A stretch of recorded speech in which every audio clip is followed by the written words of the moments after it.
Hi everyone, now listen up. In my previous video, I was using Shona, and pardon me, this time around I'm going to use English so that many people can understand what I'm talking about. Anyway, so I am going to be talking about the trending social media stories, and of course, I am taking you to Chinese social media. When it comes to Chinese social media, it's one crazy place.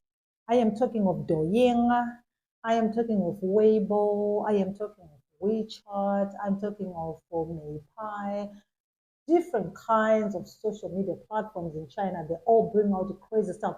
And because there are billions of people, right? Stories go wild and far and crazy. So I've got 4 trending Chinese social media stories that I'm going to be sharing with you. The first one, of course, it so happened that there is a man in some south part of China who got married to a beautiful university teacher. You know, she paid more than how many? He paid rather. He paid close to 148,000 RMB. 148,000 RMB is big money, okay? For Lobola, you know, Marida Maroro for Lobola, for the bride price, marry his sweetheart, where her name is Leo. So after the marriage, they were happy that just day of the marriage. The boy's parents were very, very happy, including the relatives, like, well, our son is marrying a teacher from the university. It's more like a lecturer, okay, from the university. They were so like, wow, because their own child, their boy was working in a bank. So like, what a match made in heaven. But after the wedding, you know, the wedding night, they needed to go and consummate, you know, and do the thing. But then the lady now said, well, no, baby, we cannot do it. She refused to do the thing with the guy. So the girl was like, babe, I married you. I paid 148,000 money, for your bride price, your husband and wife. And then in the morning, she was so angry. She was so moody, and before you know it, she packed their bags and left. The groom was devastated. The groom's family didn't understand what was going on. They were like, maybe you did something wrong. Look, go and look for your wife. He didn't know where to look for her. He didn't know nothing about her. So the only thing that he had was the name called Liu Ting. So what they did was they started to look for Liu Ting in different universities and everything. So they went to a certain university where she said she was working. And then when they got there, started, I'm looking for this lady. Her name is Liu Ting. I was like, Liu what? I said, Liu Ting. But, we don't have a lecturer by the name Liu Ting. What's going on? So as he was moving around asking people and everything, someone said, no, we know this person. Yeah, she is. They saw her and they said, no, she is not a lecturer. Rather, she is a teacher, sort of, in a private institution, sort of. She's far from being a lecturer in other ways. Okay, so she had lied that she was a teacher, but all she did was, she lied about being a lecturer so that the bread price can be higher for her and the people can receive the money, and she was going to collect the money from a people. It's sort of a fraud, a scam. So this guy was so devastated. He was like, what's going on? I married you. I loved you. I was real. And she was like, no, I'm a working woman. I want to be going to work. I said, you can still go to work. I never said stop going to work. So as I speak to you, giving you all this update, when I was following up on the story, they said, well, they wanted to take them for counseling and everything. If counseling fails, then they were saying, well, she, Liu Ting, has to refund the bride money because there is no way you can marry someone for fraud. It's not allowed, or else you go to jail. So you need to pay back the money, period. These stories are crazy. They happen all the time for people who just marry someone maybe for 1 week or for 1 month, or because they want to have, that bride price that is paid. They just want to collect that money and they go. Those stories are very rampant in China. Anyway, moving forward to the next story that I have for you. A teacher was suspended for going out with a 16-year-old student from the same school. That is story happened in Shanghai. And this woman is married. The husband found some text messages from the wife sending the text message to a student who's apparently just a 16 years. He's just a very, very young boy. So the wife, I love you, baby, this and that, this and that. The husband was so angry and furious and he made everything so public, posted everything on social media, the text messages and everything. So the woman was being buyed. And in China, what they do, you get fired for that. So yeah, she was fired. The teacher dating a 16-year-old boy, and she was married for that matter, was fired. That's China for you. If you think you have not seen it all, just hold on. Now, another story again trending on Chinese social media happens when there was an air show in Singapore. So there was a German Airbus that was in Singapore. So Chinese people wanted to go, tourists were visiting the place.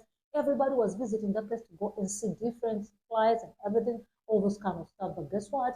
When it was time for Chinese to enter the place, they were told, no, Chinese, they were sent away. Chinese go in, sent away. They were like, okay, let's wait and see. Maybe we are overreacting. Other nationalities, they enter.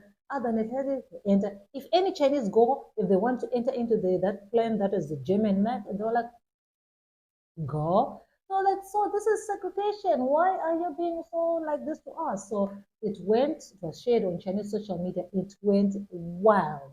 And so like, why are you selecting our people? What's the problem? This and that. But you already know the tensions that are there. You know how it is. They're like, well, maybe if you allow the Chinese to get into this Asia and look inside and see everything about this, maybe they're just going to copy.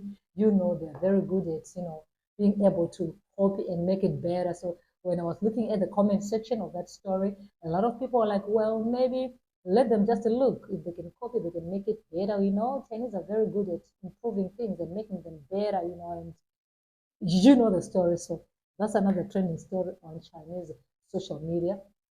And this one here, I really wanted to make this story to be the first story that I share, but I don't know why I had to make this story to be the last story, but I don't like it to be like that. Anyway, it's all about lotto. We all are looking for money and we do anything to earn money. We play games, we play lotto, we play everything. But do you know how to win the lotto? Anyway, if you want to win the lottery, take a trick from this guy from China who won 608 million Chinese money. You understand?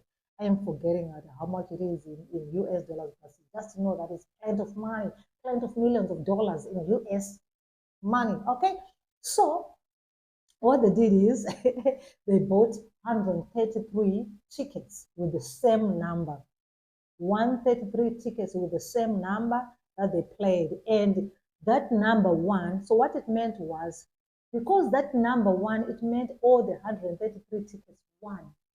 And so this person won the lottery, ending up amounting to 680 million. Of course, he's supposed to pay 1/5 of that amount to taxes. Okay, and then the remainder is his. He's given the money. So this, and he was asked like, what's the trick? How did you go about it? How did you even pick the numbers? I was like, well, I was following the trend of the winning numbers in the past few weeks.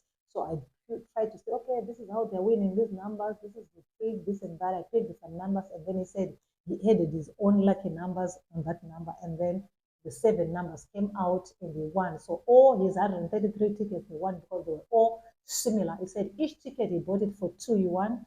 So 2 yuan times 133, you do the math. I failed mathematics, so I really don't know what you're talking about. So it was about 266 RMB. That's the money that he only used mediocre, just a little money, 266, and he won 608 million RMB. So that's another story. So I saw his pictures when he was going to collect his money. He was dressed in a costume. Of course, his identity is hidden. He's not supposed to be known. This happened before the Chinese New Year. And when he was interviewed, I was like, well, I'm going to tell my family during dinner time when we go home for the holidays. During the holiday time, I'm going to reveal to my family that we are now rich. We are no longer poor. We are now millionaires because I won the money. And I'm also going to get married. I'm going to buy a house, a car, all those things that I've always wanted to do with the money. This is what I'm going to do. Of course, 1/5 of that amount, like I've already said, was given to the taxes. You have to pay your taxes. Income tax, you have to pay it. So you have to pay 1/5, but still you remained with big money even after paying one. It's just 1/5 of 680 million RMB. So still the money remains. Okay, so these are the stories that are trending on Chinese social media as of yesterday. I was supposed to make this video yesterday, but I did not make it yesterday and I had to make it today. So tomorrow I'm going to be coming back again with more trending stories, more social media craziness, and I got some stories for Zimbabwe as well, just about now. So hold on. I'm going to be sharing with you stories from Zimbabwean social media until I come back again. Please take care.